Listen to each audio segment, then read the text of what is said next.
Hello, YouTube. It's me, John Avenger, once again. And notice anything different? I got a haircut because, Captain Marvel's in a couple days, and I'm ready for it. And welcome back to Movies with 3 Words or More month.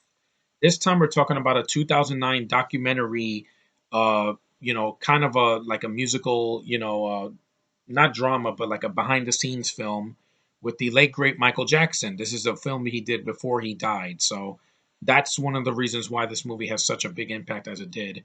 And that is Michael Jackson's This Is It. Yeah. Discover the man you never knew. Yeah. When you see this documentary, you will see what he did, how much energy and how much life he had even a few months before he passed away. Now, I saw this in the theater back in 2009.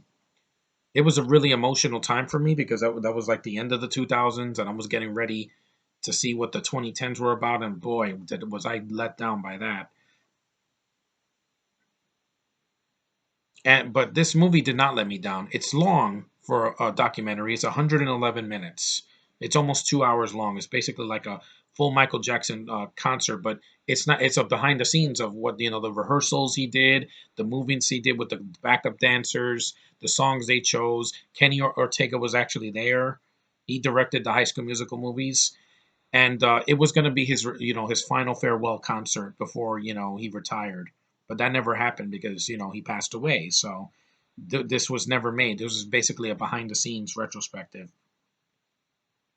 And yeah, it says it here. This was Kenny Ortega that documents Michael Jackson's rehearsal and preparation for the concert series of the name, scheduled to start on July 13th, 2009, that summer, but canceled due to his death 18 days prior on June 25th. It was one of the most tragic celebrity deaths of the last decade. I felt every moment of it. The film is now the highest grossing concert movie and documentary in the history of cinema. It deserves to. This is better than any of the documentaries that have come out like this. Like freaking the One Direction, fuck those guys. Katy Perry, fuck that girl. You've also had other people too. Yeah, Justin Bieber, fuck that guy. Um, Also, you had who else? Well, Miley Cyrus did one a couple years back. I think the year before this, that's also pretty. That's a decent one. But yeah, there's some people. The Jonas Brothers did one, but no, this is one of the best ones. And it was overlooked at the Oscars. Shame on you, Academy, for not nominating this for Best Documentary because it's a great freaking behind the scenes of what could have been. It says here, yeah, the film consists of Jackson rehearsing musical numbers and directing his team, and additional behind the scenes footage, including dance auditions and costume design. The film directors confirmed that none of his footage was originally intended for release, but after Jackson's death, it was agreed that the film be made. The footage was filmed in California at the Staples Center and the Forum. I'm glad we got to see this because it showed a softer side of Michael that we had seen past all the controversy, which he was innocent. I don't think he was molesting little kids. I don't think he was that kind of person. And it just he still could sing. The guy could still move. He still had the movements of when he was in his youth, and he was pale as a ghost at this time because he was suffering from lupus. But he still could do it, man. He could still dance. He could still sing. And he still had stage presence that a lot of people nowadays don't have. Kanye, you're not Michael Jackson, dude. Freaking Bieber's not. Katy Perry's not. Freaking Nicki Minaj is not. A lot of these people couldn't touch this guy, not even close. The film cost 60 million and made 261. And like I said, yeah, the film has some problems. I didn't know some of the song choices were a little bit weird. I mean, they chose some of his best songs. Billie Jean is not my whatever is not my daughter or whatever. And I think Beat It is there. You have a Smooth Criminal, which I love that song. You have a different rendition of Thriller, but it's much scarier this time because it's like a bunch of zombies that go in front of the camera. And the original music video was pretty creepy. This is one he did like recently. It's the same song, but it's really creepy, this one.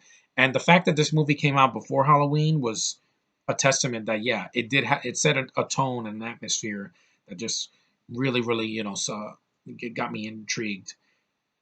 And the film, yeah, it had broken numerous records via tickets for both pre-sale and sales worldwide. Yeah, it says there was criticism Mostly consisting of claims that had only made the film to make a profit. Multiple members of the Jackson family have heard they did not support the film. I know it was a little bit exploitative because it came out right after Michael died. I get it, guys. Okay, it hurts. It's like seeing film footage of a family member that just passed away. But like I said, hey, they released Rogue One like right before Carrie Fisher passed away, and that piece of garbage from 2 years ago, The Last Jedi, got released a year after Carrie's death. They at least dedicated to her in her memory. What they did to her in the film was just that's another question, another day. But this movie is good. There's no acting; it's real. All of this is real. This is not a stage, like freaking live, play like they do in on Fox every year. No, this all this footage is real. This really happened. So all the people in this movie are real. They're not actors. They're real musicians, real dancers, real freaking performers.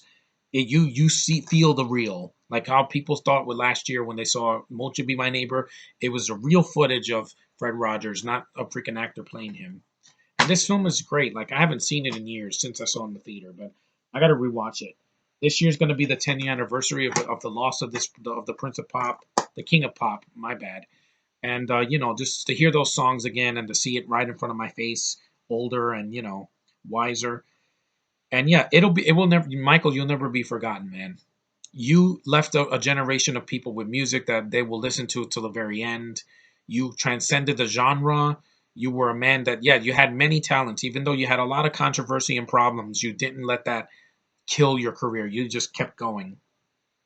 And all the allegations are bullshit. It's just like the thing there with Captain Marvel that, oh, this woman is going to be an SJW and Brie Larson should go to hell and all this. I'm like, why do you people want to pick on celebrities because they're weaker than you? We're all human at the end of the day. We're all mortal. We all feel pain. We all live and we all die. That's just the way life is. And this is living proof of it.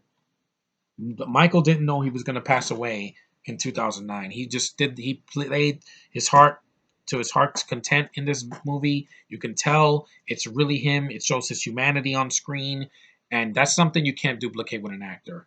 I'm glad they really got him before, he left us. And yeah, it's a really emotional. If you haven't seen this movie, it's very emotional. See it. It's one of the best films of 2009, easily. I would put it right up there with some of the best movies that came out that year, like Up or any other movies. This is better than Avatar. It's shorter. It's to the point. There's no bad CG, and like I said, it's real. It's not a bunch of blue cats in space. It's real, real stuff. You can't get more real than real. And this film deserves all the accolades it got. I think it got a fresh on Rotten Tomatoes. Let's see, reception.